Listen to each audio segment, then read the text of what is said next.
ज्यादा लोग बैठे हुए हैं। और मैंने ये भी देखा कि आप लोग धूप में थोड़ा परेशान हो रहे हैं, तो मैं भी शायद कहना चाह रही थी आपसे कि आप यहाँ छाया की सुविधा करें। और मैं जैसे ही इस मेले में आई तो मैंने पीछे की साइड का जो साबला रोड पर पुल है, मैं वहां गई थी और मैंने वहां देखा कि लोग अपनी जो अस्थियों के साथ आई हुई प्लास्टिक की थैलियां हैं उनको पानी में फेंक रहे हैं। आप ये सोच के फेंक रहे हैं कि हाँ हमारी एक थैली फेंक देने से क्या होगा। मैं आए दिन वागड़ रुपारी में आने के लिए काफी मतलब एक्साइटेड थी और यहाँ आने के लिए मैं रोज अखबार देखती थी कि क्या सूचना आई है वागड़ रुपारी के लिए।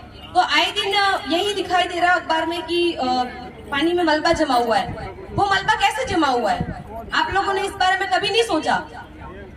मैं आपसे सवाल पूछना चाहूंगी, क्या आपने इस बारे में कभी नहीं सोचा? अगर आप एक थैली फेंक रहे हो कि हाँ व्यक्तिगत जैसे मैं हूँ, अगर मेरे पास कोई थैली है और मैंने उसे फेंक दिया तो मैं ये सोच के फेंकूंगी कि मेरी एक थैली फेंकने से कौन सा कचरा फैल जाने वाला है।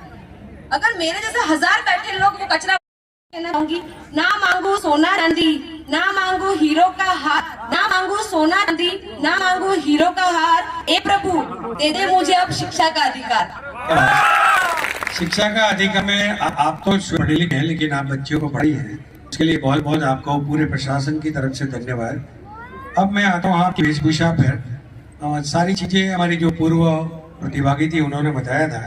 आपने एक कुछ नया सा लगाया है, कानों में टोकरी सी बड़ी पहनी है, मम्मी की है? हाँ ये मेरी खुद की है और मुझे ऐसा पुराने जमाने का वो ज्वेलरी मिला था जो कान का जिसको बोलते हैं झुमका, जो कान में ऊपर की तरफ पहना जाता था। झुमका किसी मेले में मिला? नहीं, मैंने खुद खरीदा। पर मेरे कान की जो छेद थे उतने बड़े और नहीं थे जिसमें मैं उन्हें पहन सकूं, इस वजह से मैंने पहना। और ये जो है ये हमारी बोलने की झालरी है जिसको रकड़ी कहते हैं। चलिए मैं अंत में आपसे भी एक प्रश्न जो सबसे पूछता हूँ मैं, जब इतना सुप्रसिद्ध और इतना पवित्र हमारा ये धाम है मेडेश्वर धाम, यहाँ पर्यटन और पर्यावरण की विकास के लिए महिलाओं को क्या संदेश देना चाहेंगी?